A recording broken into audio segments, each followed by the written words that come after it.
All right. Hello, ladies and gentlemen. Welcome to Saturday Night Tech. It is a work in progress name, but I think we're gonna go with it. So the idea of this live stream, and it will be recorded in such a way where you can listen as a podcast like format if you're driving to work or whatever, is when I was a kid or teenager, whatever you want to call it, I really, really hanging out with my buddies. I enjoyed hanging out with my buddies. I enjoyed just relaxing, talking about stuff we were into every Saturday night. I look forward to it. It was something that was fun. It was something that was enjoyable. It was relaxing. You know, none of the BS of the world hit it. It was a chat for what we like to talk about, what we enjoyed, what we had fun with, and it was just a good time. So, the point of this live stream is going to be every Saturday night, and you guys can come hang out and we can talk about, I have like curated stories, but we could talk about whatever we all find interesting.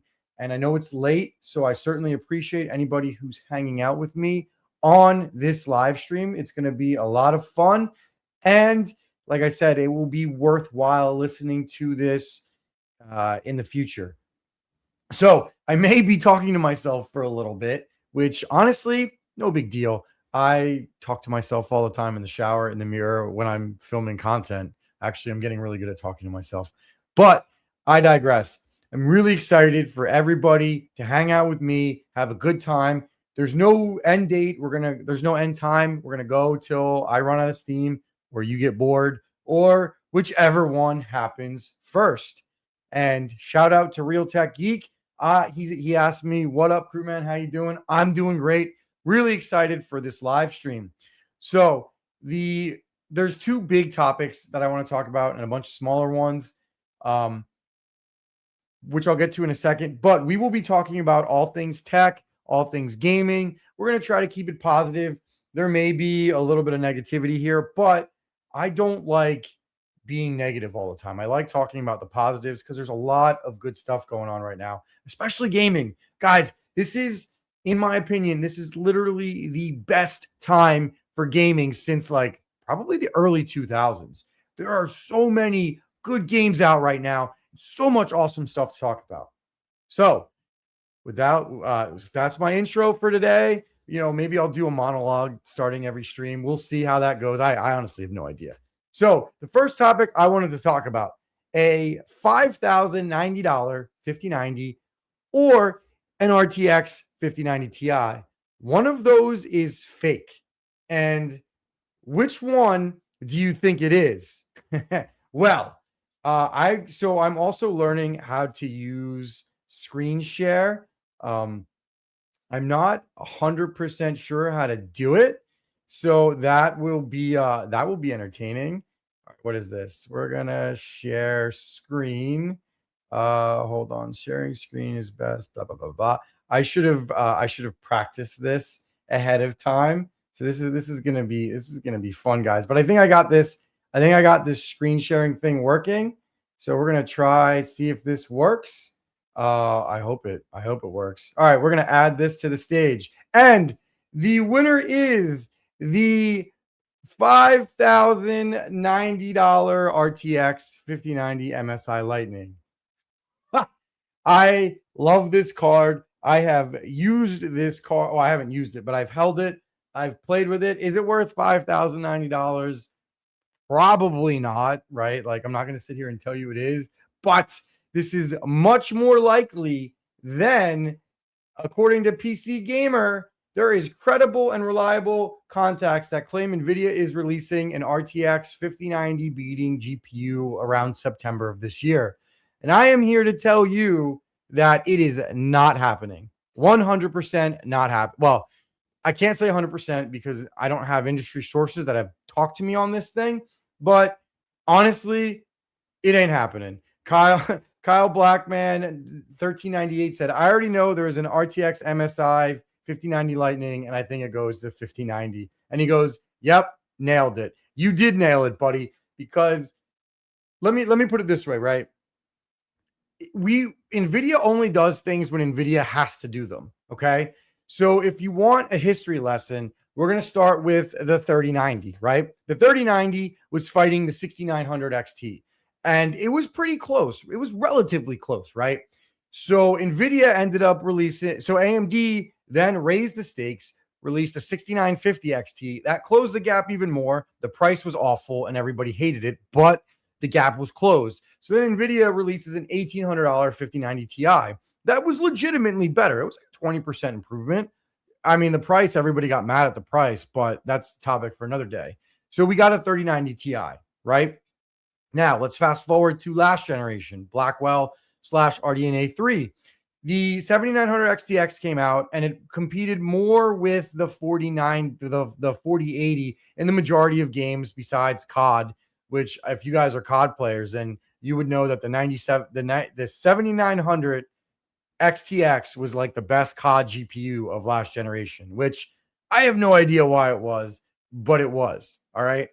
And NVIDIA still didn't release a 4090 Ti. They didn't even come close because they didn't need to, because the 4090 was slaughtering everything out there.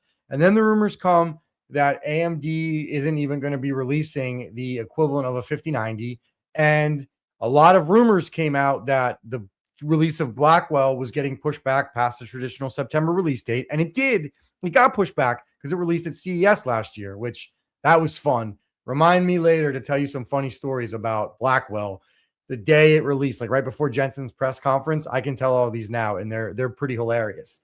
So it released, right? And then AMD did that false start GPU release, which was fun, right? I mean, I don't think it was that fun, right? But what I'm getting at is they had nothing to compete with the 5090. So there is literally nothing to compete with the 5090 right now. Nothing. The only thing that can compete with it is the 4090 and the 5080. So why on earth would NVIDIA release a new GPU unless they didn't have to? And the only reason they released the 5090s when they did was because AMD released their MI400 series, and at that point, Blackwell was basically leaked. Similar to how Rubin was basically leaked. I mean, like Rubin's here, right? Rubin, everybody has seen it already. Like I saw it at CES. I didn't get to play with it, but I did see it. And we have our first super chat. Kyle Beckman, 1938, a $10 super chat. Thank you so much for that super chat. It means the world to me. His question is, what are your thoughts on AMD coming out with RDNA 5 ATO flagship with a 380 watt card, somehow outperforming the 5090 next generation? So I was going to get to that. It's funny you say that because I was going to get to that. So I'm going to answer your question in like a minute. All right.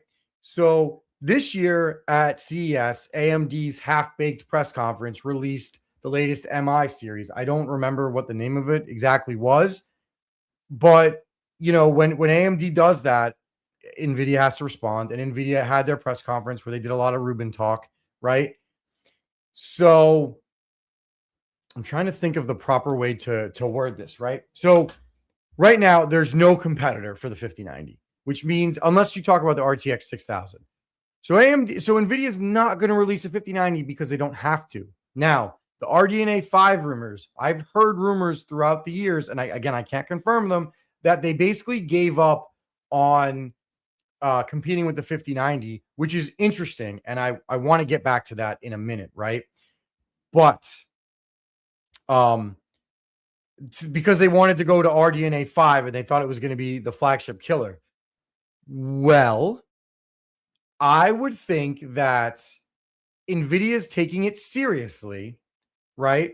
Because Rubin's out and Rubin's ready to go. And don't kid yourself that NVIDIA could release the 6090 like that. Now, I think they need some fab production time, but I truly think that the 5090 is going to be unveiled at CES 2027. I really, really, really believe that, because don't kid yourself, right? These companies talk to each other. Like, so one thing that I can tell you and that I have learned, the industry is incredibly small. Like, if you're like an aspiring tech tuber and you want to get into the industry, the easiest way to do it is to make friends in the industry, show them that you're credible, show them that you can do things, and then they'll introduce you to other people in the industry. All these companies, they all know each other. And the reason I'm saying that is because don't kid yourself if you don't think that NVIDIA people talk to AMD people and vice versa, right? Now, I'm not saying I know anything because I don't. I have no info. I know nothing on any of this.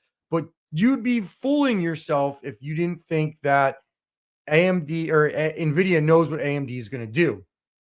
Now, obviously, that's not always the case because at CES 2025, CES 2025, everybody thought that they were going to announce RDNA 4 there. And I heard NVIDIA thought the same thing.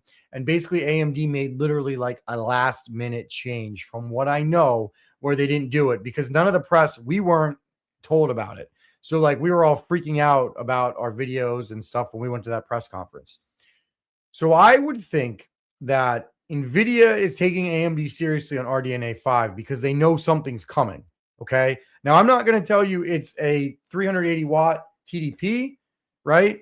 But maybe it is, right? Maybe they're more efficient. Every generation is more efficient than the last one, right?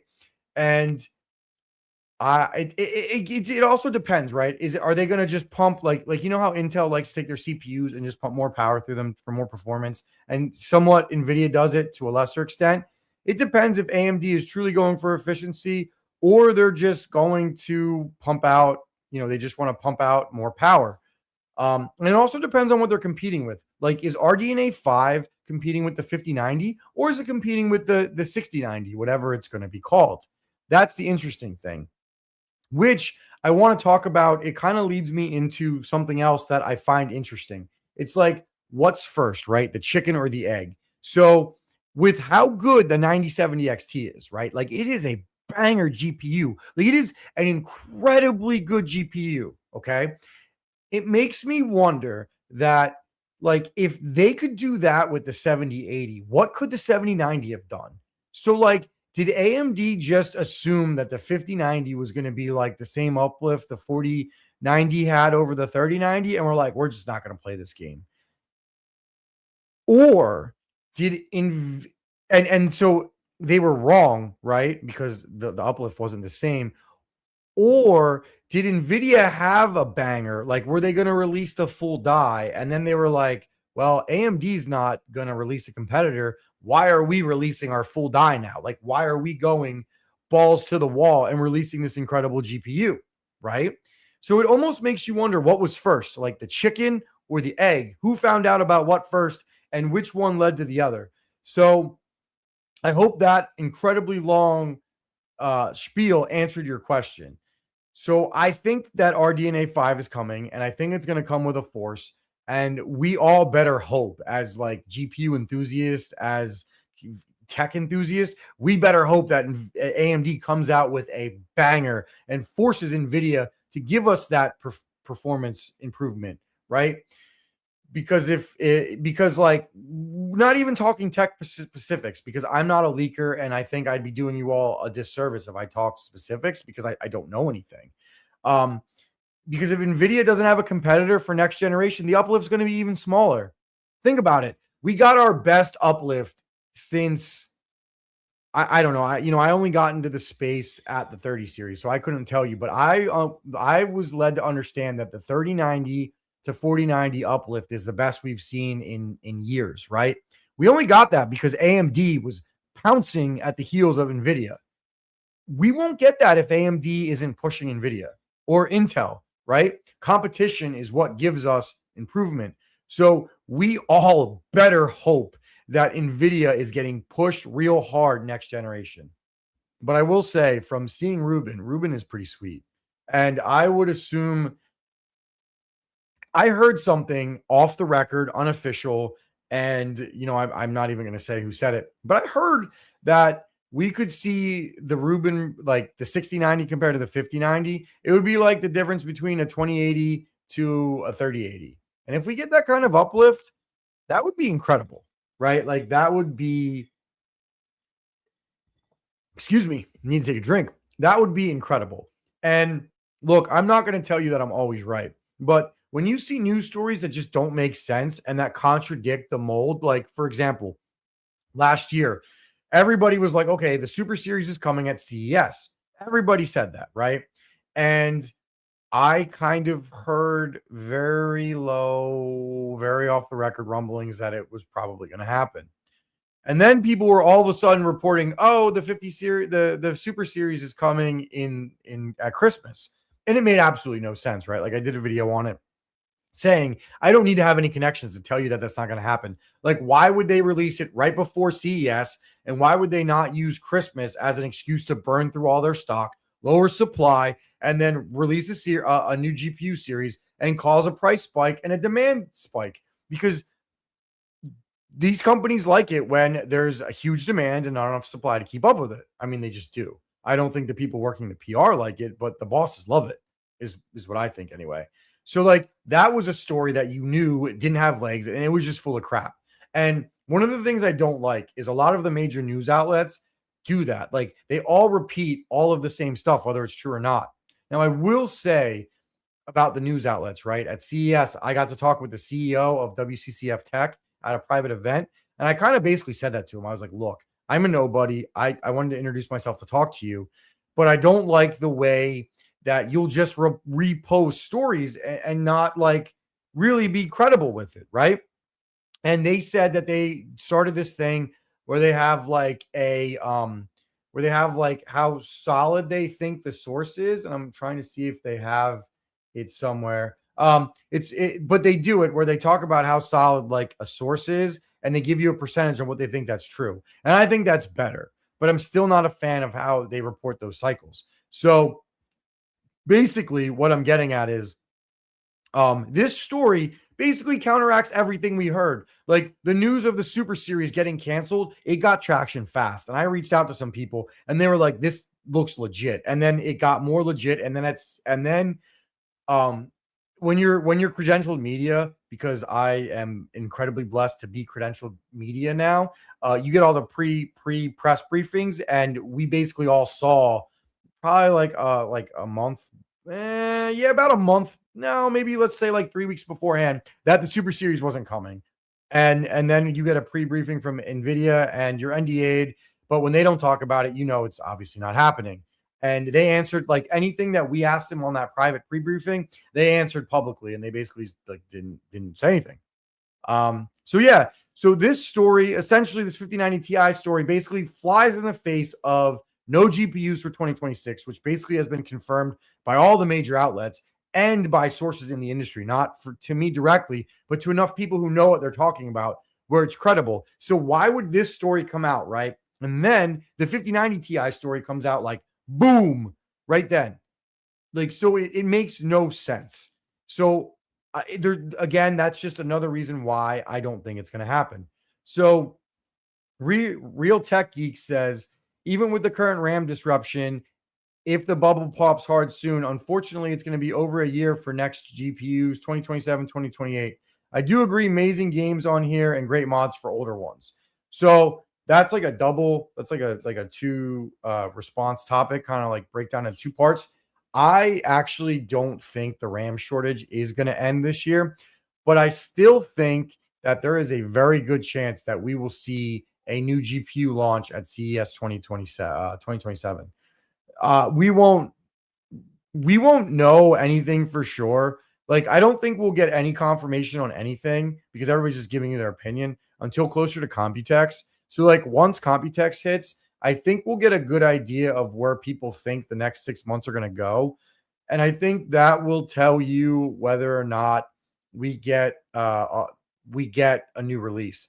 And I did a video on it, but I frankly think that if demand kind of softens for the rest of this year, because this is a supply side problem, not a demand side. If demand softens and say something like the 5070 is in stock and maybe at like 625-ish, and you can buy like a GPU at every price range, say like an 8 gig model at $300, like 350, an 8 gig model at like, I don't know, let's say like an 8 gig model or a 16 gig model at like 550, right? Like a 5070 or 5060 Ti or something. And then you have like the 5070 at like say 625.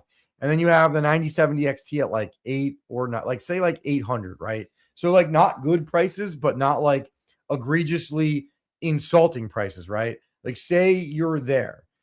Um I would think that if supply starts to kind of build up on the shelves a little bit, and Nvidia is dead set on releasing Rubin in at CES because that's probably the best time to do it, then I think you might get a situation with the 4090, like where the 4090 released right after the crypto crash, where the prices may be reasonable. Like you may see like a $2,000 to $2,200 6090. And if we get the kind of performance jump that we all hope for, that pricing would be incredible. Whereas if this RAM shortage, if the GPU demand goes through the roof and you can't buy anything for the rest of this year, then you could see higher prices and that would be bad. Because remember, prices are like decided. Like I feel like Jensen's just like puts his jacket on and he's like, all right, I'm gonna go on stage. What do I want to announce this thing at?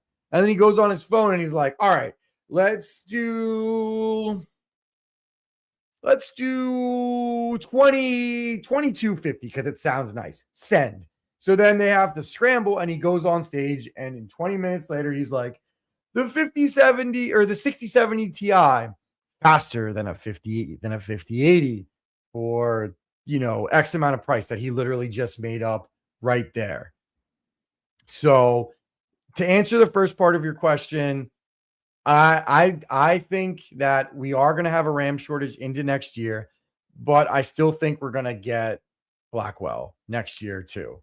So who knows? Could be wrong, but that's what I think we're going to get.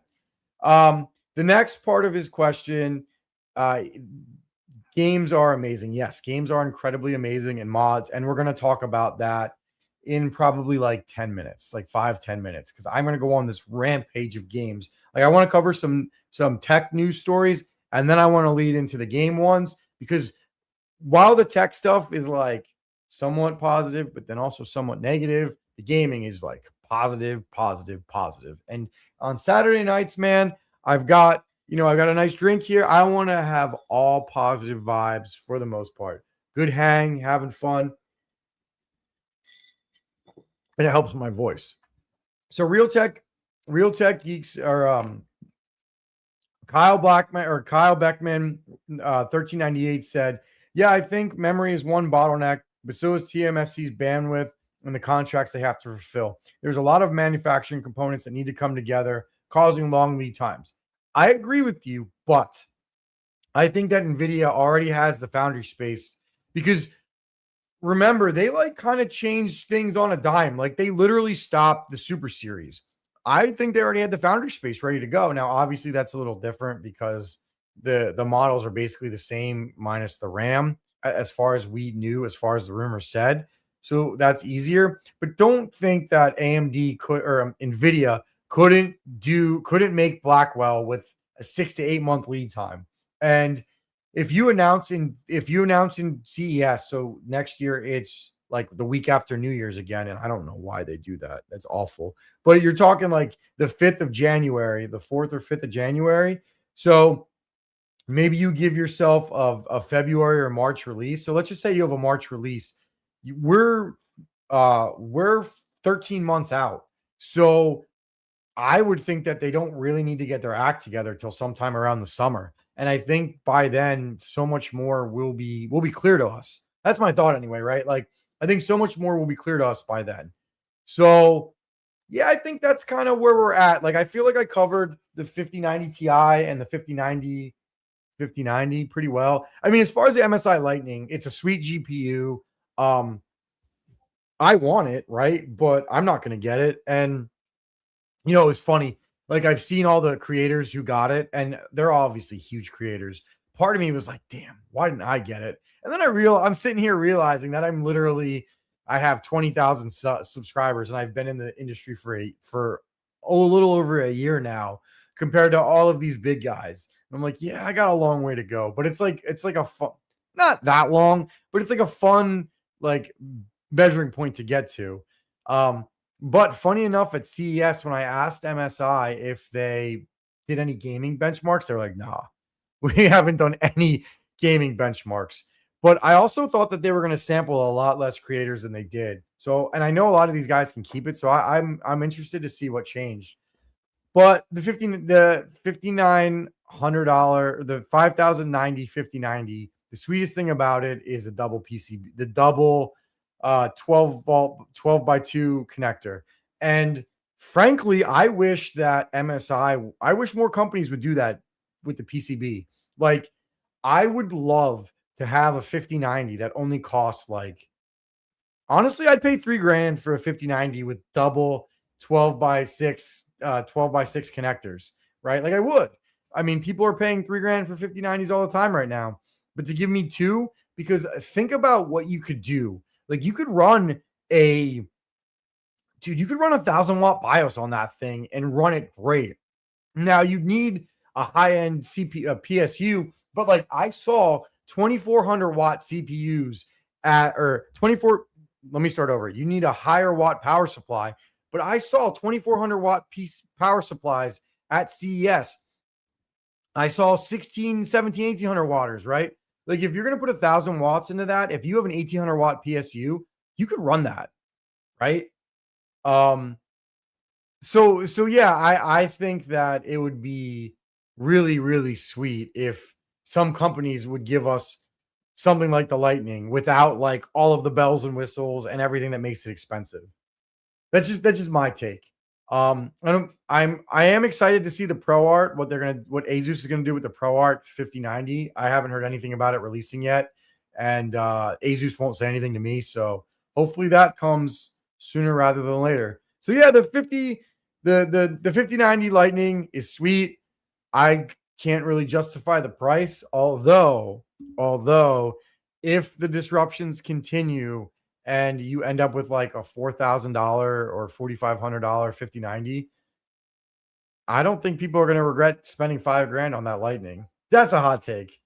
So anyway, Bob Barkerson, and if I butcher your name, I'm sorry, says wild take, but I'd rather the RAM shortage continue. I'm tired of seeing app video game OS developers label their products as requiring huge amounts of RAM. Things need better optimization. Yeah, I agree with that. I mean, I'm not going to tell you that's not true. I mean, when we get into the gaming talk, I think that's a pretty important thing to talk about. And I'll talk about that with DLSS. So yeah, I definitely agree with you. Nothing. That's not really a wild take in that regard, anyway. Um, so there was another story. Speaking of RAM, that I did want to talk about. Um, I'm gonna share my screen again. So I got to figure out how to do share screen, right? Yeah, share screen. And we're gonna share, and we're gonna go to this one. Again, I'm new with this, um, so this screen, and we're gonna add it to stage. So basically, Lenovo sounds the alarm for gamers, urging hardware purchases as soon as possible to get the best prices. I saw this. Some people were making a big deal out of it. I kind of wanted to talk about it, right? Um, I don't know, right? Like this guy's just kind of saying the obvious, I feel like, right? And I hate that this is there. Like this guy's just kind of saying the obvious. Like, so he says that pricing sensitivity with the AI build out is high. Yeah, of course it's high. Like people were making a big deal out of this, and I was just kind of like, I don't know, like that would be like somebody saying that the sky is blue and everybody freaking out about it. Of course, the sky is blue. Like everybody knows that you got to buy PC parts right now because they are going to go up before they go down. So I don't know. I thought that one was silly, and I kind of wanted to talk about it, saying like, yeah, but like, is that really a big deal?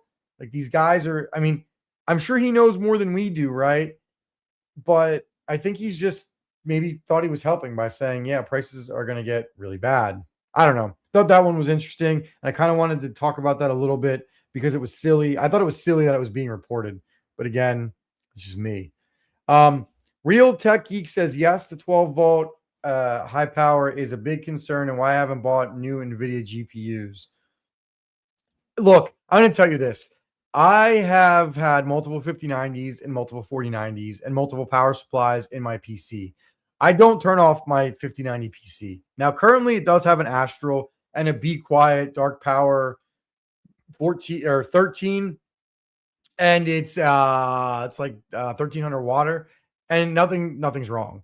But I don't ever turn my PC off, and I think if you avoid common mistakes, this might be a hot take, right? Like if you avoid common mistakes, like if you don't use a 12-volt high powered power supply with a 5090, like the ones that were meant for 4090s, if you don't use those with a 5090, if you don't install it incorrectly, if you don't try to jam it in, if you like take all the precautions, there's a really good shot you're not going to burn it. Like I had a buddy who sent me a message. He's like, "Oh, I burned my 5090 cable burned." He was using an EVGA power supply that he used for crypto mining for like 3 years. It was a 1600 water, but like those things aren't designed for these 5090s. Don't use old power supplies with new GPUs. Like I know every dollar matters, even if you have a lot of money. But if you're spending 2 to 3 grand on a GPU, spend $200 to $300 on a good power supply. All right. And the Sapphire Nitro and Realtek Geek says, I have the Sapphire Nitro 7900 XTX. That's a sweet one. I also think that everybody who's overheating on the 9070 XT, which has the 12-volt high power cable, they're doing something wrong. There is no reason they should be overheating on that. And I can't tell, I have some stuff I think coming on that. So stay tuned for that. I'm trying to think if there's any. So there was a few other tech articles I wanted to talk about. Well, I have two, and then one will lead into gaming because I'm actually kind of getting excited to talk about gaming, and I think that's what a lot of people want to talk about. All right, this one you're going to laugh about. ASRock releases a beta BIOS with a new firmware to improve system stability. So I reached out to ASRock and I asked them to send me over a motherboard because I kind of want to see what the fuss is. And they're shooting over one of their B850s. So look for some content coming on that. I feel like unless an ASRock motherboard is really cheap, you probably should just buy one that you know works. But I feel like if you want an ASRock motherboard for whatever reason, or if you already own one, I think if you set your CPUs to a certain level, I don't think you'll blow them up. But I saw a video, I forget from who. I forget if it was Jay's. I think it might have been Jay's 2 cents, right? Where like every piece of hardware has failures. Like even the Astral, which has software for all the pins to keep them from burning up. Everything's gonna fail. Like you probably have Astrals that have burned up before, right? So I feel like for hundreds of thousands of these motherboards that have gone out, if maybe only a few are burning, I still think a few is too many, and it needed to be fixed. And I'm glad they fixed it, and I'm gonna hold ASRock's feet to the fire on this. But I still think they might be okay to buy if they're reasonably cheaper. Now that being said, if they cost the same amount as like a Gigabyte motherboard or like an Asus motherboard, then I probably wouldn't buy them, right? Like if you hear one fails more than the rest, why would you buy it? And like I said, I'm working with ASRock. Actually, the one that I'm using in my new system, Gigabyte just sent this one over. This is the Aurorus Elite X3D Ice. They wanted me to show how it kind of worked, and I'm not doing this as like an ad spot for them or anything. I'm legitimately just talking about it because I'm putting it in my personal gaming PC because I think it's a good motherboard, and it's white, and I don't have a white motherboard in there right now, and I wanted a white motherboard, so that's going in there. So the final thing tech related that I did want to talk about is this one, which is really kind of frustrating, right? And it kind of leads into that comment that was said earlier about like developers being lazy. I don't know why AMD is holding back FSR from older GPUs and even like and even their newer ones, right? Like FSR 4 is good, but Nvidia is literally like being prosumer. I can't believe I'm saying Nvidia and prosumer, although I think they do a lot of good stuff for the consumer. Don't hate me for that. But like the fact that DLSS 4.5 works on the 20 series and the 30 series, and they work really well, right? Like they really are giving higher end GPUs like the 3090, the 59, like the 3090 Ti, the 3080 Ti, the 2080 Ti, like a new lease on life. So why on earth, if it's already been shown that FSR 4 works on older GPUs, why are you not allowing them to release it? I'm starting to mess with it on a BC250 that I'm doing a gaming video on, and it's good. FSR4 is good. Why would you hold it back, right? It's like AMD has such a low market share on GPUs that it just makes me wonder, like, how could you be so dominant on the CPU side, right? Like that you just let yourself fail so miserably on the GPU side. There is literally no reason for this. And like this article on TechSpot was really interesting, and I'll put a link to it down below. Where the guy, like, to sum it up, he's basically like, why on earth are you not releasing this for older GPUs when it's been proven that it works? Get yourself some good publicity.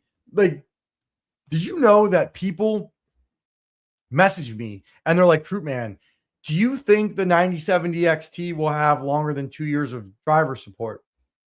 It's almost why I don't want it. And they're literally like, I don't want to support NVIDIA, but why would I support AMD if they're going to screw me? And what am I supposed to say? Like, I don't think they're going to do that. I think they learned their lesson from what they did with RDNA 2 a few months ago. But like, I can't tell you that for sure. And so like this one guy I had a really interesting conversation with. He was literally like, would you buy a 9070 or a 5070 Ti if the price was within $50? I was like, I mean, the only reason to buy the AMD one is twofold. If you hate NVIDIA and you want AMD to succeed, which shouldn't really be a reason to buy a product, or if you're really just primarily on Linux. And otherwise, NVIDIA has proven that they have longer driver support. They release FSR4 or 4.5 for Turing, and they have better ray tracing. So, like, what am I supposed to say to that? Kyle says, if NVIDIA gave older GPU owners the option to use DLSS 4 and 4.5 with the performance impact, AMD should do the same. Exactly. There is no reason why they're not doing the same. It makes no sense. Like, look, NVIDIA even said you're going to take a performance hit. And frankly, the performance hit is not as bad as I thought it would be. But give us the option. Let us make the decision on what we want to do. Instead, you have to do a YouTube guide to figure out how to jerry rig in FSR4 into an older GPU. I don't know. It's just wild to me. It makes no sense. And there's no reason they're doing it. So on that note, right, like we talked about tech. I don't think there was really anything tech related that I really wanted to talk about for the rest of this week. Oh, one more thing, actually. This is kind of wild to me. I don't know what to make of it, right? But this is wild to me. This, like, it's all sold out. Like, the Steam Deck is gone, right? That is interesting to me. And that is why I think we're going to have a longer RAM shortage.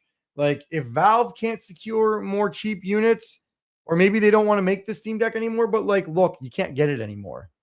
That is interesting to me, right? Like, I don't know what to make of it. And maybe it's just the RAM shortage. Maybe I'm overlooking into it. But the fact that there is no more Steam Decks in stock makes me wonder. Okay, but now we're finally going to go to gaming. Diablo 2. Diablo 2, not Diablo 4, Diablo 2. Diablo 2 Resurrected, right? Why do they make you verify your age? I'm going to go 1926. Resurrected. Can we talk about this? If you are around my age, I am 38 years old, right? You grew up playing Diablo. You did the bail runs. You did everything. Like, Diablo was like it. Like, I played so much in LAN cafes with my buddies. I have so many good memories on Diablo, right? They released an expansion in 2026. Like, forget about the fact that they're charging for it, right? Like, there's so many negatives that we could talk about, but like, dude, they released a Diablo 2 expansion in 2026. That is just one of so many good gaming things that have come out in the last 6 months. Like, where do I literally start about gaming positives? Seriously, like, where do I start? So I do like I have 2 kids, right? So it's hard for me to go. I don't go out a lot. Like, I don't really go out ever because I'm tired and I do this and I have my job and my wife and my kids, right? The last week I have played a game that's not even out yet that I got lucky to get into beta for with some buddies. Helldivers 2, which we're going to Cyberstand, boys, for Managed Democracy. Arc Raiders getting ready for the next expedition. Then Diablo 2 drops a bomb. I literally just bought the 2 Atlas games that Expedition 33 and the other one that's like Persona because it was like 30% off. Dude, there's so much good stuff to play that like literally every single night I can game on a different game and have fun.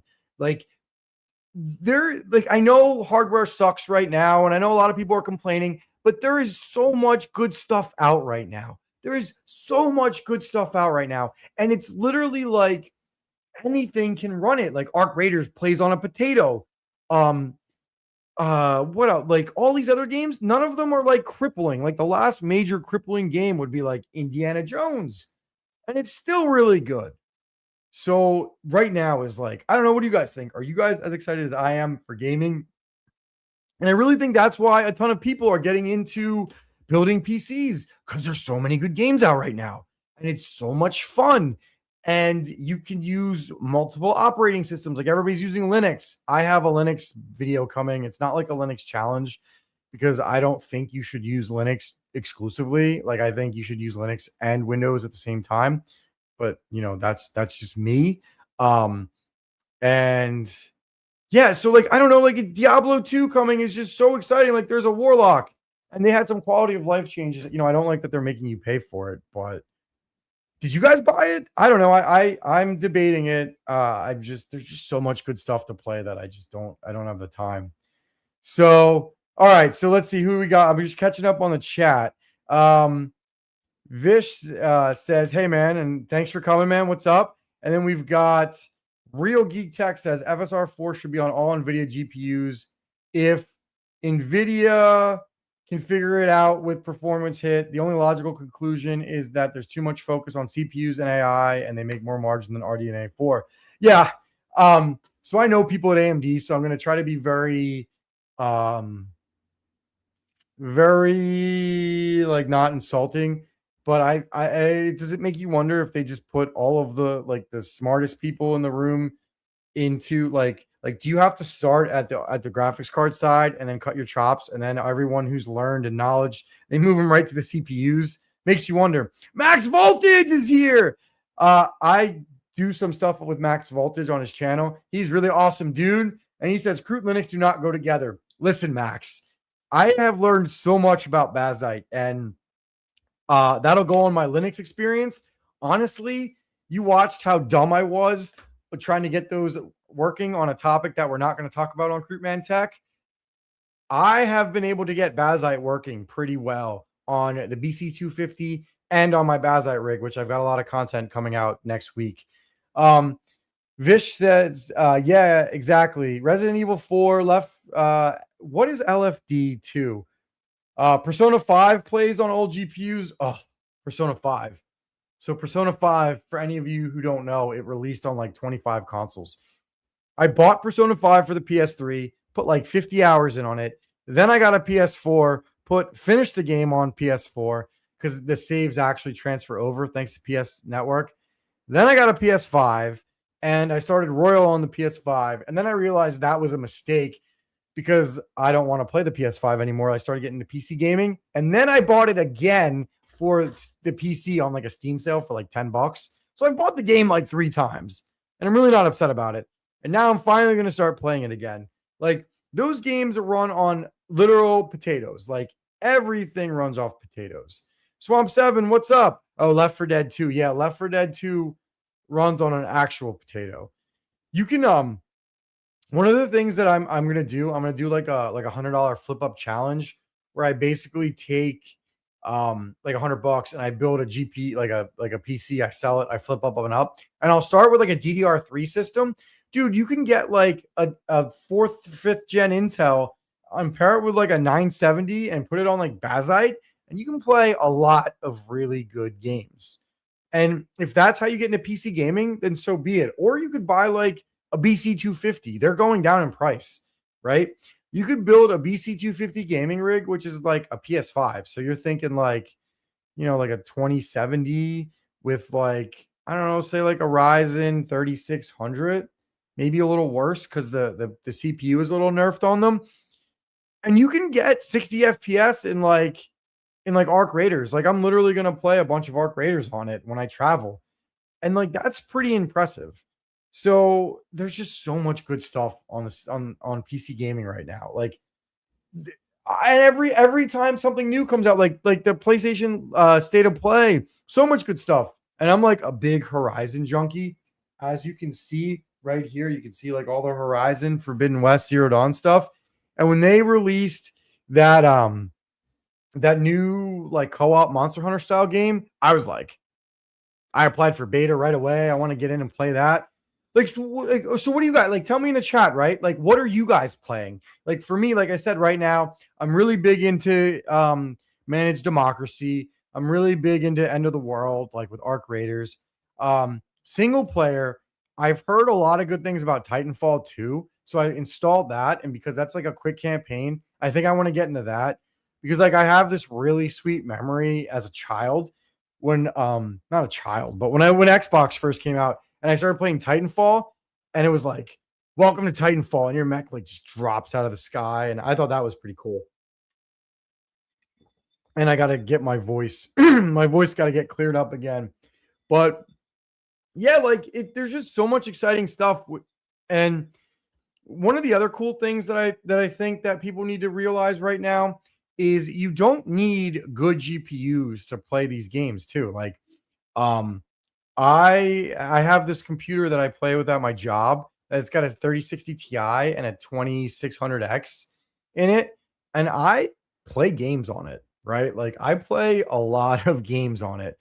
And people are like, "Well, that's a terrible system." And I'm like, "Well, yeah, but it's what I got there." I have a 5080 that I'm going to put somewhere in there, but I'm waiting for some parts for it.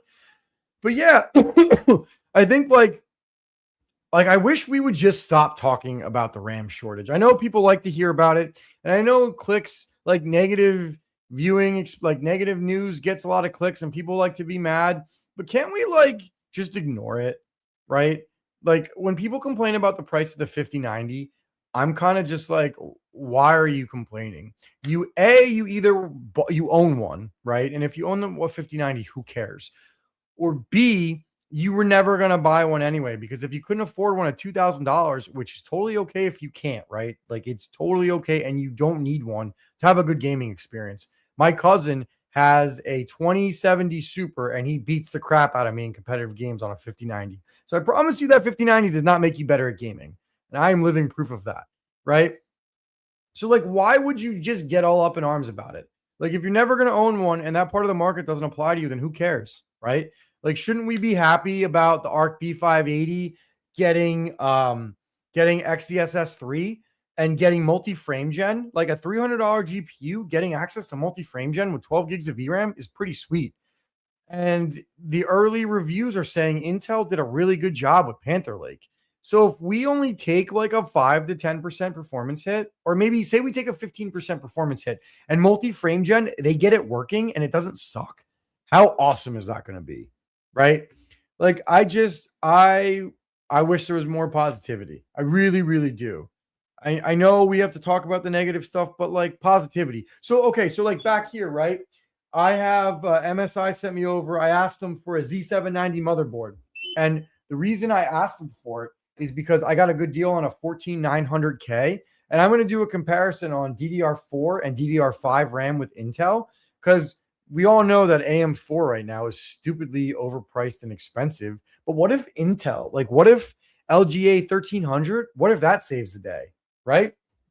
Like my boy Max Voltage, I don't know if he's still here, but shout out to him. He thinks that the shortage is going to go on, or he thinks it's going to end sooner than I do. And I hope he's right, for the record. But if it does go on longer, and you can like, will LGA 1300 save the day? I'm really excited to see how that does. But there's just like so much awesome stuff coming. Kyle says, I'm looking forward to dynamic frame generation on my 5090.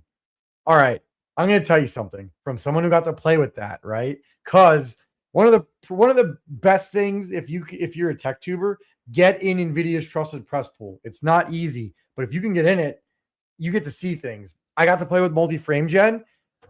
It is awesome. The best thing about multi-frame gen is it only does it if you need it. Like, I'm sure you guys saw all the demos, and I didn't film any content on it because I didn't do any content on it because everybody else did content on it. And basically, when I was at my NVIDIA meeting, I had two engineers and my NVIDIA rep talk to me, and he had to leave, but the engineers talked to me for like 2 hours, and they basically explained to me why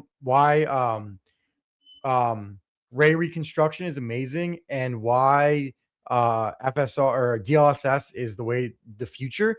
And I was very much like a native. I only want native, right? Like, I really believe in native. And we went back and forth, and it was an incredibly productive conversation. It wasn't like people yelling at each other. It was like I gave him a valid position. He showed me with science why I was wrong. I did it again. He showed me I was wrong. And after like the 7th time that I got proven wrong, I just sat there like stunned. And like my brain couldn't process it, right? Like I was literally like what is wrong? And he was laughing. He's like, I got you, didn't I? I said, yes, you did, sir. And so then we went and we looked at multi-frame gen 6X.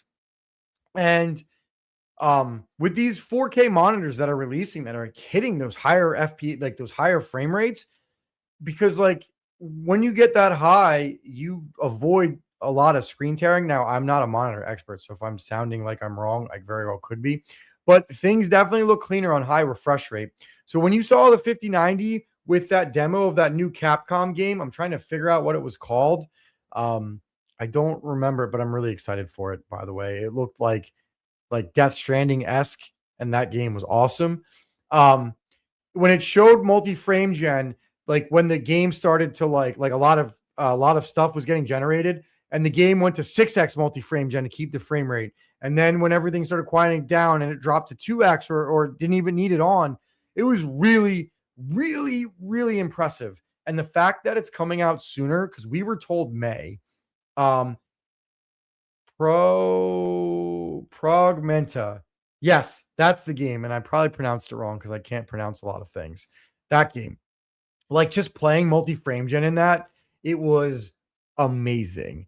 And I am so excited for multi-frame gen. I'm actually going to sell my 5-year-old LG CX because I'm trying to acquire via sampling, or I'll just buy it if I have to. I want to get like a 360 to 400 hertz 4K monitor. I want to let that baby rip when multi-frame gen comes out. I am so excited. Catching up on chat, Max Voltage says he's still here feeding his face. I know what it's like the post-stream munchies are real. They're real. So I appreciate that, Max. Vish says Titanfall 2 has a good campaign, revisited the old 360 era games like Call of Duty, Black Ops, and World at War. If you want a good campaign, guys, like if you're bored and you want it, okay? Call of Duty, Modern Warfare 1, 2, and 3. Maybe less 3, but 1 and 2. Dude, 2 was incredible. First of all, some of you are going to know, and do me a favor, type it in the chat if you get this reference. Like just laugh or whatever, okay? When I'm in an elevator, sometimes if it's like a crowded elevator and I'm at like a convention, like I did it a few times at CES, or like when I was at QuakeCon, I did it all the time. I would look back and look at everybody and go, no Russian. And then I'd walk out of the elevator. And like some people looked at me like I was just dumb. But you had like 3 or 4 people go, like they were chuckling, like they knew what I did there. So if you guys want a great campaign, those old Modern Warfare campaigns are amazing. And the names they call their levels, like there's one level called Wolverines. And if you get that, you get that. Amazing. Kyle asked, did I ask if DLSS 4.5 will have ray reconstruction? So I did. And I don't think they said anything that they couldn't say, but basically, it's coming. I can't imagine a world where we don't get ray reconstruction because unfortunately right now, DLSS 4.0 is much better with ray reconstruction. Although if you like fire up the Cyberpunk benchmark and you play in-game in Cyberpunk, I really believe that DLSS 4.5 is better with ray tracing on than it is off. But also ray reconstruction really helps with path tracing. And Doom Boots, what's up, dude? He goes, aim down your sights, Ramirez. So good. So good. Dude, like we could talk about so many good campaigns, right? Like, I don't know. Let me think. Like, let's just think the last 10 years. What are some great campaigns? Modern Warfare 1, Modern Warfare 2, good campaigns, like campaigns where you're like, damn, that was good. I'm trying to think here now. I actually like Diablo 4's campaign. I really did. I really like that. Kyle says that's actually news. So look, I didn't confirm that ray reconstruction is coming to 4.5. Like I didn't say that because they didn't exactly say that to me. But come on. It's got to come to 4.5, right? Like there's no way they don't bring it to 4.5. But like as far as good campaigns, right? Like Persona 5, that campaign was amazing. Real Tech Geek says Ghost and Advanced Warfare campaigns are great. I never played those. The Resistance Fall of Man. Now that's a really old game, but if you ever go back, play PS5, that one was good. Alan Wake 2 was good.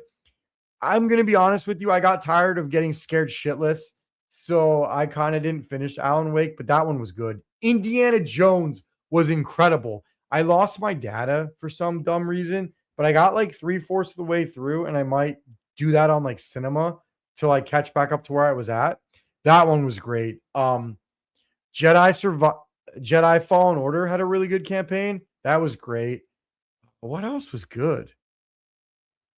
I thought Battlefront had a good campaign. Battlefront 2, the Battlefront that EA released that was on PS4. I thought that campaign was actually pretty good, surprisingly.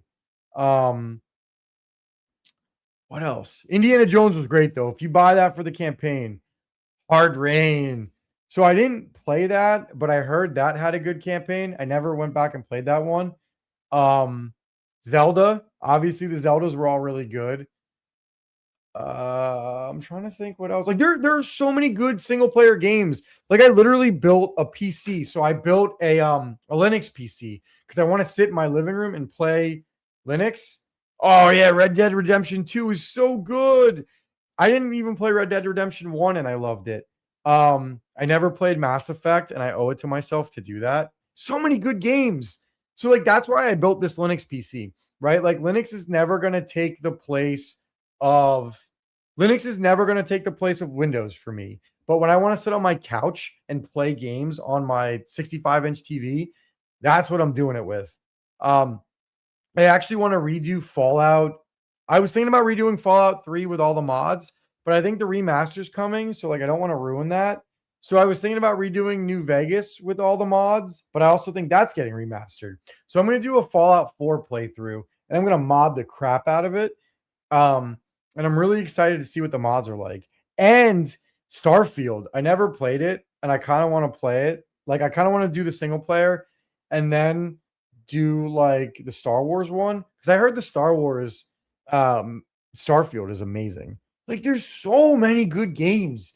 Like it's hard to like I don't understand why there's all the negativity in PCs. Like I mean I know why there is, but like I'm really happy that we're like not being negative. Cuz like I don't know, you can only complain about stuff for so long. All right, so Real Tech Geek, I thought about Fallout 3 Tales of Two Wastelands, right? But would you play the Fallout mods when you know there's a remastered coming? Because like if Oblivion is like really that good, the remaster, why would I not wait? Right? Like that's kind of where I'm torn at. Oh, if you guys haven't played it, Fallout London is incredible. I didn't finish it. I'm gonna have to restart it because I lost the save file. I lost the file, but I'm gonna do Fallout London. Doom Boots is gonna get really mad at me. He said you're just in time to pre-order Metal Gear Solid 2 Remastered Collection. I don't like Metal Gear. I think you guys are all in the same age range as me, so you're gonna laugh. I was the only person I think on the planet who bought Zone of the Enders 1 to play the game and not play Metal Gear Solid 2's demo, right? Am I the only one that did that? Because I think I might be. Real Geek, Real Tech Geek says, "Yeah, you're right. I think he's talking about Fallout." And Doom Boot says, "Damn, I guess you hate good campaigns." No, I don't hate good campaigns. I just never could get into Metal Gear. And maybe I'm wrong. Maybe I'll go back and I'll play it. But like, I don't know, man. Like, yeah, see, he's already laughing at me. I was the only kid. Like, dude, when I was in school, I was like, Zone of the Enders is so cool. And everybody was like, it was hilarious, right? I'll never forget this. I literally was talking about how cool Zone of the Enders was, and it was a really good PS2 game. I remember all my friends were like, "You mean the game that came with the Metal Gear Solid 2 demo?" And I was like, "You guys paid $60 for a Metal Gear Solid 2 demo?" And they're like, "You paid $60 for the game that came with the Metal Gear Solid 2 demo?" And I was like, "Yeah." um Real Tech Geek says, I played both of them. I love Zone of the Enders. Great anime. Yeah, I love Zone of the Enders. I really did. Oh, Final Fantasy 8. I need to beat Final Fantasy 8. Everybody hates it. But yeah. Yeah, I'm a Final Fantasy 9 guy and a Final Fantasy 10 guy, and 10 is so good. I am halfway through 10 playthrough on the PS Vita, and I'm tempted just to get it on Steam next time it comes on sale. Kyle says, I'm assuming that you've played Cyberpunk 2077 on a 5090 with an OLED 4K monitor. Yes. I played it with path tracing on, and I remember there were a few days where I was just like, I'm going to roam Night City. So I put red LEDs on in my gaming room, which is no more right now. I put some lo-fi beats on and closed my door, got a drink, and I just roamed at Night City, right? And I just looked and I explored, and it was amazing. Like, I love games that are realistic. The only, I mean, I have a lot of unpopular takes, I guess, but the only really, really unpopular take is that I want games that cripple PCs because I love real world games. Like, that's not to say that games like that use cell shading or that whatever are not real aren't as good, but I love games that push the boundaries and look real. Like, I remember it was raining and I was looking up and I'm like, wow. And my cyberpunk game has like 200 hours on it because I just sat there wasting time just staring into space. Right? Like, it's just so amazing how that world is. And I sent out a tweet this week where I was like, I don't know why they're not reusing that engine. And like, some developers responded to me and they're like, well, it's too hard to train people on it, blah, blah, blah, blah, blah. But that engine is so good. And it's so sad that we're losing that engine after one flipping game. So, so sad. And speaking of good campaigns, Cyberpunk's campaign is incredible. I'm actually going to rebeat it. I haven't played Phantom Liberty yet. I need to. Incredible game.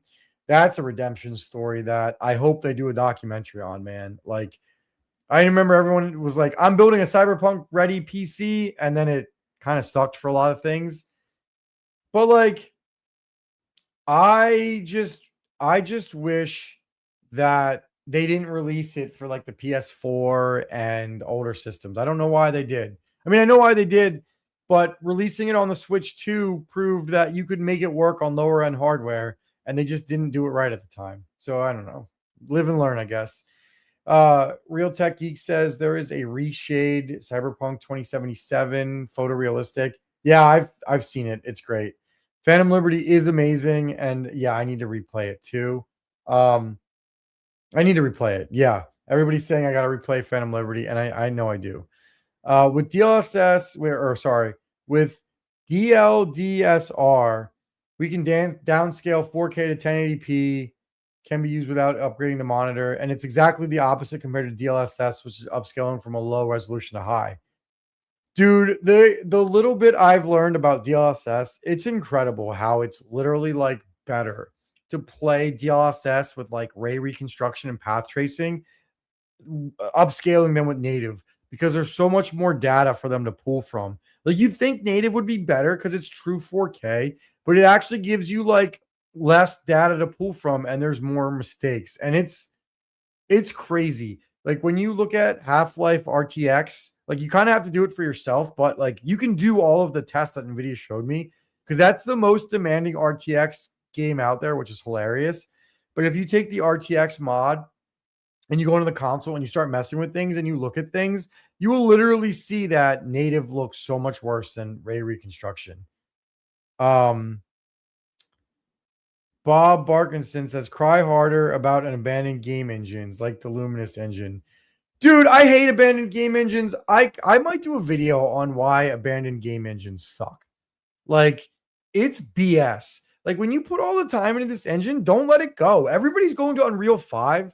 I'm not going to be negative because Unreal 5 does a lot of things great. But, like, people were talking about being lazy with game developing. When you just use, like, their native upscaling, which sucks. TAA is garbage. And you pair it with Unreal 5, lazy developing, you end up with Borderlands 4 releasing in the state that it did. And, like, Borderlands 4 sucks in terms of development. It really does. Doom Boot says Cyberpunk 2 is in the works. Can't wait to ride around T-posing on motorcycles again and have my pants magically disappear.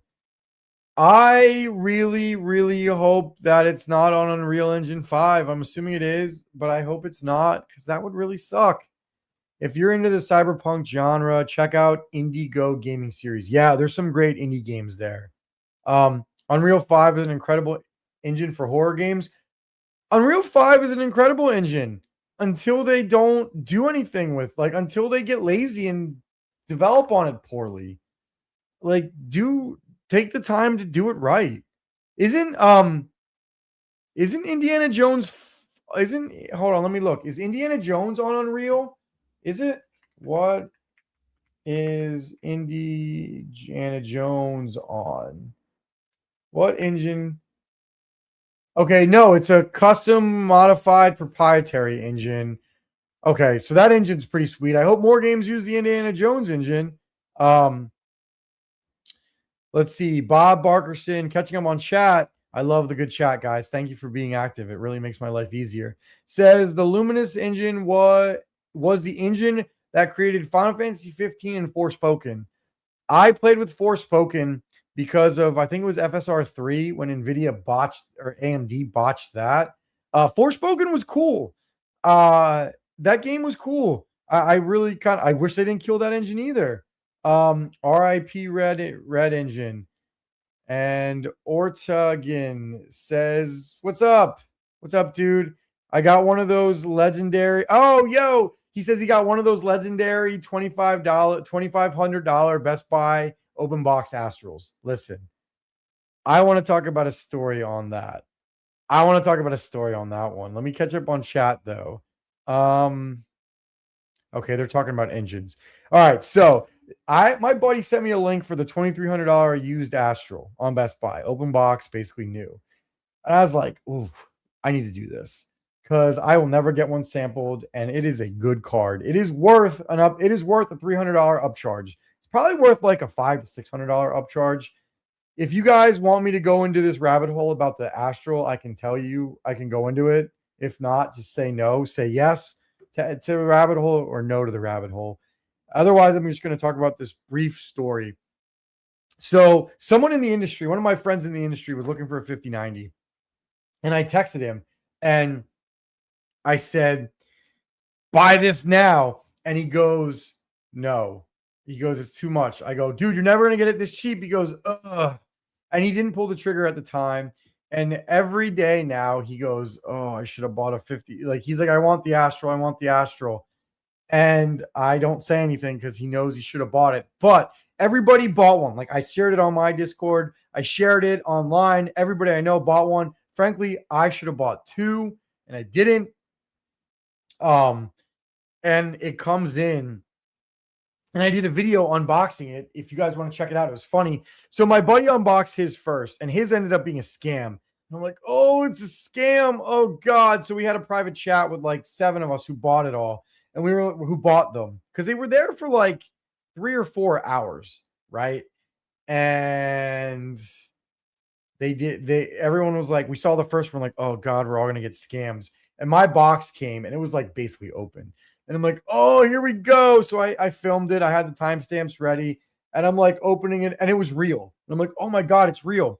So at first I thought it's not real. It's got like a 970 PCB in it, right? So I looked and it was real. And then I plug it in and it was still real. I'm like, oh my God, this is real. And then I stressed it for like 24 hours. I'm like, this is real. And I mean, I use it to this day.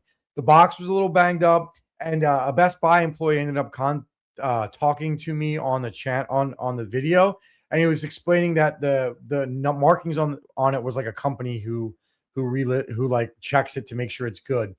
Um, that thing was the goat, and everybody who bought it like thanked me and everybody else who shared it. And it was just funny, like we'll never have that again. That was like the end of the great days. Chat was talking about some good game engines.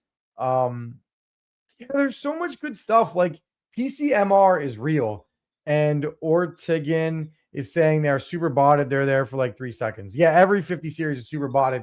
So the founders would last for like an hour or two. Now you can't, if you don't hit them in the first 2 minutes on Nvidia's website, they're gone. I haven't hit one the last 3 drops, although I'm not really trying to buy any more of them. But I'm trying to get one for my cousin, and I still haven't hit any of them. It's wild. It's absolutely crazy. Um, yeah, so I think I'm starting to run a little bit out of steam. I think I'm gonna go till about midnight. I think like I don't want the stream to lose its quality. And for the record, all of you guys are goaded. Everybody here in the beginning are goaded. And Kyle, thank you so much for the super chat. Like this has been such a fun stream. Like this is what I love doing. Like hanging out on a Saturday night, talking a little bit about news, and then just like talking. Like honestly, say what you want about Linus, but the WAN show and the culture around the WAN show he created is amazing, right? Like he has thousands of people that hang out with him for hours at night, on a Friday. And it's just a cool experience, right? Like, it's just a fun thing to do. And like, I love just talking about this cool stuff. Like, I learned so much. I didn't know about these engines that we're talking about. They're talking about the Fox engine, and I've never seen it. And I'm gonna Google it real quick. What games used the Fox engine? Google is the best. And it's like we got the Metal Gear Solid series, the Pro Evolution series. Oh, Zone of the Ender's Second Runner used it. All right, so that's sweet. I I really like talking about engines, right? I know, yeah, it's all Metal Gear. I don't hate Metal Gear. I know people aren't gonna like, or I know. Let me start over.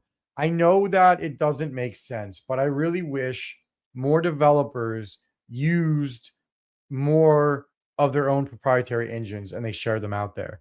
Obviously, there's so many reasons why it can't be done, but I know Unreal 5 is good, but like I feel like the bones of every game are the same. And I love when games push the envelope. Like I know they make Unreal Engine better and better, but like they got to do something different. Real Tech Geek says one Discord I'm in, everybody gave this dude huge criticism over the 5080 Astral, even though he has a 4090 tough and he had BIOS issues and had to RMA it. I don't see the issue with it. It's just money. Yeah, like look, I don't shy away from hot takes. Like you can see back there, that's the 5090 Doom edition. I got it incredibly cheap from someone on my Discord. I only paid $1,000 for it. So it was amazing. But I think the 5090 is an amazing 5080, sorry. I think the 5080 is an amazing GPU. And I'm gonna do a lot more content on it. And I really think that paying anywhere up to like $1,500 for a 5080 is a good value because the overclocking headroom on that thing is redonkulous. Like absolutely redonkulous, right? The overclocking headroom is incredible. And it's basically a 4090 with less VRAM. And I don't want to get into the VRAM debate because it just is all negative right now. But I think 16 gigs is fine. Doom and KCD2 engines are good too. I don't are you talking about like the Doom Eternal engine? And then Doombot says, I just want a card that didn't skimp on engineering. Yeah, look, so the funny thing about the Astral, right, is it's bad value until it isn't, right? Like the Astral's engineering is amazing. And I remember when Asus gave me the tour of it at CES, I was like, this card is incredible, but I'm never going to own one. Because at that point, we had rumors of the MSRP, but no. So this was the. Oh, no. I'm sorry. This was after it was announced, right? This was after it was announced that I was like, this thing is going to cost a crap ton of money, right? And then it ended up costing like $3,500. And if you compare the Founders to the Astral, it's not worth $1,500, or is it? I mean, it's really, really good, but I couldn't tell someone to pay $1,500 more for it. I really couldn't, even though the engineering of it is like top notch, which is why when I had the chance to get that Astral for MSRP, I took it. Like you can get an Astral $300 to $400 less than MSRP. I think you take it. I think the engineering of it is top notch, and I think it's worth it. But that was funny, right? Like, if you guys want a funny story, actually, screw it. I'll tell the story because it might walk us down to the end of the of it. So at CES 2025, right? The keynote was announced. It was happening that Monday night. I had a meeting with a brand. I'm not going to name the brand that morning, and they made me sign an NDA to see the cooler. So apparently, there were only like 28 to 30 5090s on site at CES 2025, right? And none of them had their BIOSes in them. So apparently there was a group of NVIDIA employees who were going around and updating the BIOSes during the keynote. Like when the keynote was going on, because everything was closed, they were going into all the booths, and they're all mostly in the same places. And they were literally like putting the BIOSes in at the time. And I just remember hearing that, and I was like, damn, like NVIDIA really locked everything down. Like imagine having like the suite, like the Astral, right? Imagine having the Astral, and it's just a big block of metal, because without the BIOS, it's worthless. So that was just a kind of like a funny story that ended a lot sooner than I thought.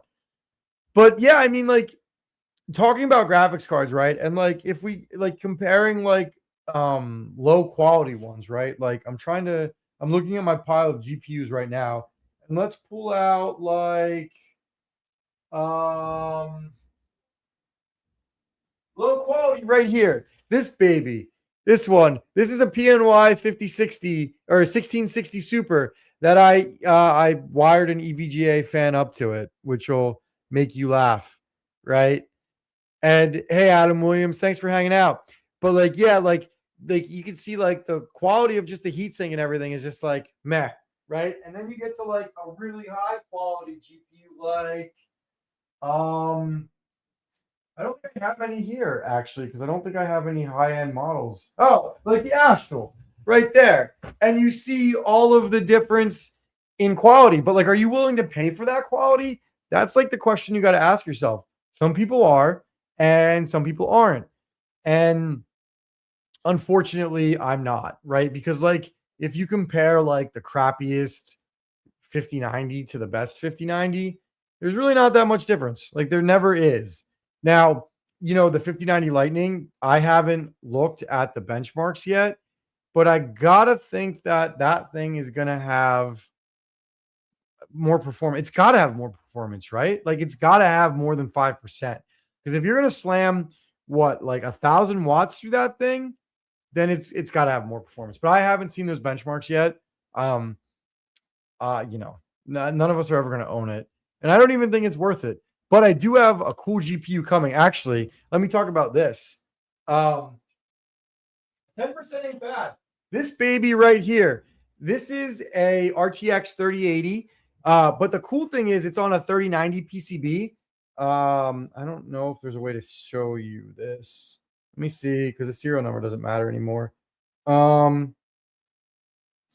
I don't know if you can see it, but it's like really whited out, like it's really like out there, faded out. This is a 3080 20 gig, right? And the 3080 20 gig is actually a really sweet card. In the one video I did, I saw a 20% performance gain.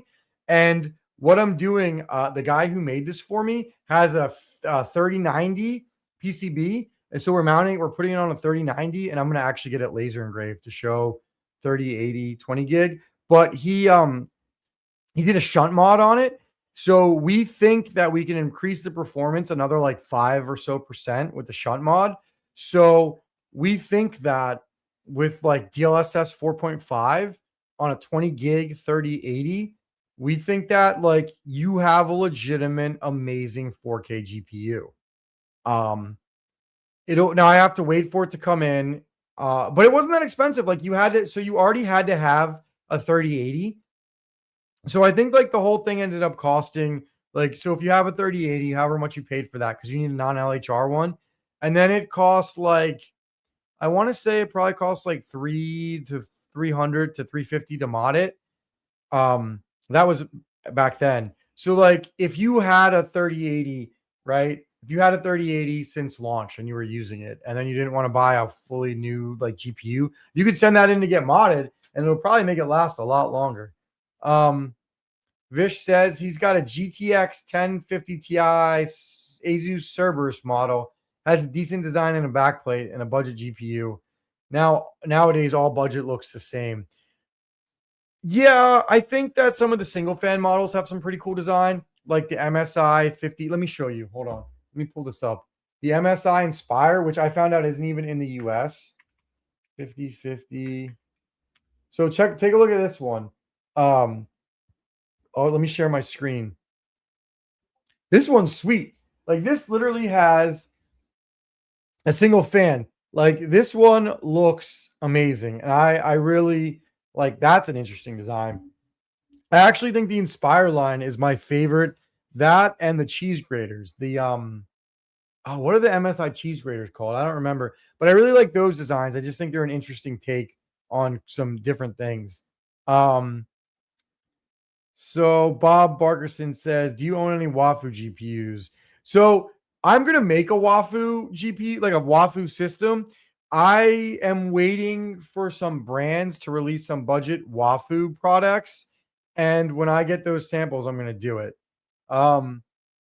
Doom Boots says, I want some of these single slot 5070 Ti's for some AI stuff. You know what I want, right? This is what I want. And I'm really tempted to buy it. And I'm really ashamed that I'm tempted to pay full price for this thing. So these 5070s, right? Where are they? Like this thing is 5070 single fans. We'll go to WCCF. Like, look at how beautiful that looks. Like that just looks premium. If you're talking about premium, and you could pair that with like one of those stupidly small cases where you have to use those flex PSUs, because you could run a 5070 on a flex PSU. And you pair it with like, I don't know, you can pair it with an AM4, like a 5600 X3D, or like whatever you can get a cheap ITX motherboard for. And you could build such a sick system. Like say you built one of those small ass box PCs that you could throw in a backpack, right? You bring that, and you bring like a portable monitor, because there are some deals on portable monitors right now. I found a 1440p 120 hertz monitor for $90. A guy who bought it said they screwed up and gave him a 4K 144 hertz one. Like that's a really good deal. You could build, like, screw a laptop, right? You could build a sick gaming portable setup. And that's what I'm doing with the BC250. Like, how cool would that be? Right? I don't know. I think like, I mean, I don't know how much this thing costs. Let me see if we can go find one to buy. Shopping. Well, 5070 single fan. No, we're not finding it anywhere. 5070 single fan. Where can we find it at? Oh, maybe right here. Hold on. Can I buy it? No, I don't even know where I would buy it. Anyway, like that's what I want, man. I want that thing. I think that would be pretty sweet. How would the temps be on a single fan? I mean, so if you think the temperatures could be bad, you could undervolt the crap out of it and lose like 5% performance, which would be less than what you'd lose if you overheated, right? So that's just my thought. Alternatively, you can check for the Yeaston Cute Pet Edition. Oh God, let's look at that. Cute Pet GPU. I'm not sharing the screen in case I get ambushed. Oh, yeah, that's neat. All right, here we can share this. Let's share this on the screen, actually. Um, let's share it here. Let's share this. These prices aren't actually the worst. 5060, $400. That's not that bad when you consider right now a 5060 is like, you're paying like 20 more dollars for that. Maybe like 40. Honestly, that's not bad.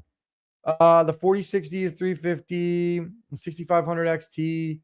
Let's see what other graphics cards they have.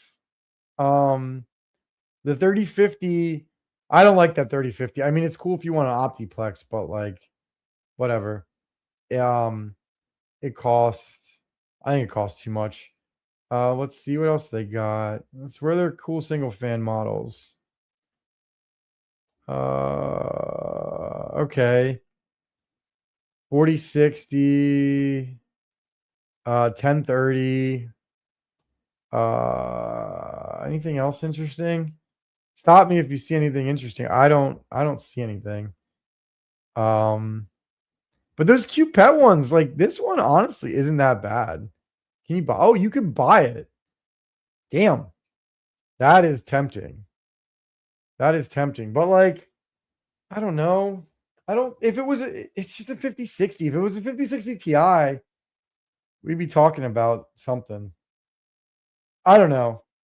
I don't know. That's just me, right? Like I need it to be like what do you guys think the 5070 single fan? Well, let's see what the 5060 Ti single fan costs. Ti single fan price. What do you guys think that one costs? Does Zotac have one? No, it's the 5060 Solo. I don't see any. But the AI overview says the Galaxy Max targets a price point of under $500. Yeah, I don't know. I think if you could get so like that makes me wonder, right? Like I don't like if you got one of those two fan 5060s, 5060 Ti or 5070 Ti's, could you just build or 5070s, I mean, could you just build your own single slot? Like could you just rig your own one up? I don't know how big. Let me look. 5070 PCB. I don't know how big the 5070 PCB is. Let's see, not the founders, 5070 PCB, 5070 AIB PCB, because there's the founders one too. PCB. Let's see if we can see how big it is. Images. Are they all the same? No, they can't all be the same, right? No, okay. Here it is. Here's the PCB. Here, I'll share the screen again. Add to stage. Do you think you could? That's probably too big, right? Like I think we can all agree that's too big for like a one or like a single fan, which is a bummer. So how did the other like how is there a single fan model? What I wonder what they sliced down, or maybe they just like remade the PCB more compact. I don't know. Trashman says anything good I can do with a 5070 Ti. Yeah, you can play games with it. I love playing games on my 5070 Ti. I use it quite a bit for it. Not a single fan, but I've been looking at the Maxim iCraft. What is that? The Maxim iCraft. I don't know what that is. Let's see what that is. Hold on. Let me Google it. Dude, Google is the best. Maxim iCraft 5060 Ti. Ah, yeah, that's a neat one. So one thing I actually want to do is I actually want to start. I'm doing GPU mods. So I painted my first GPU white and it went really well. So if you guys are Warhammer fans, I've got a Warhammer build coming and I'm gonna start painting my GPU shrouds. And I think the next one I'm gonna do is a 5070 shroud. Because honestly, like if you mess a shroud up, you could just buy a new one or just use it. And it's kind of really hard to mess those up. So I think when I do a budget Wafu build, I'm gonna probably take like I don't know, like a 3060 Ti or like a GPU I get cheap, and I'm gonna just like spray it and then put wrap on it. I don't know. I got a bunch of ideas. But we have just hit midnight and I am starting to lose steam. First of all, we've had a range of 10 to 15 people all night. And I think that's incredible for my first late night stream. And I want to say to you guys from the bottom of my heart, I really am thankful that you guys came and hung out with me. I honestly thought that I was going to end up doing a stream to like 2 to 3 people. And I ended up with a really, really awesome stream. And we had a lot of great conversations. So, we're gonna do this every week unless I can't for whatever reason, and I'm gonna try to come up with all the topics probably by like Tuesday or Wednesday. No, no, no, no, no. All the topics probably by like Thursday or Friday. I'm gonna have them all built in, and maybe we'll go more in depth on specific games. Like maybe I'll talk about the games I'm playing, and we'll do some game content that way, or games I'm testing, and we'll talk about like whatever I find interesting, whatever you guys find interesting, because like you guys can steer the chat too, and we can pivot. But this has been a fun, amazing time. Again, I'm so thankful that you guys came and hung out with me. And I hope if you're listening to this in the car, I hope that it was an okay podcast format. Maybe we'll change it up in the future because we did look at screen shares. So yeah, my voice is starting to go, which means that it's time for me to end this. So shout out to everybody. Thanks again for Kyle for the super chat. I really appreciate it. Thank you to everybody for hanging out. Make sure you like and sub to the channel. I try to do a lot of videos every week. White Claws next time. I mean, we had this, but yeah, maybe we'll do a White Claw. Maybe we'll do Claws out. Maybe we will do Claws out. All right. So that's it. Thank you guys again for hanging out with me. I hope you guys had a wonderful Saturday night because I know I did. I need to get some kind of like stage setting, like music where I end it with the right music. So yeah, Trashman says I'll be there. I'll be there too. Have a great week, guys. Make sure you focus on positive news stories throughout the week because there are plenty of negatives in PC tech. Let's stay positive. Let's have a great Saturday night. And I'll see you next week. Thanks again, guys. Peace. I don't have an outro video yet.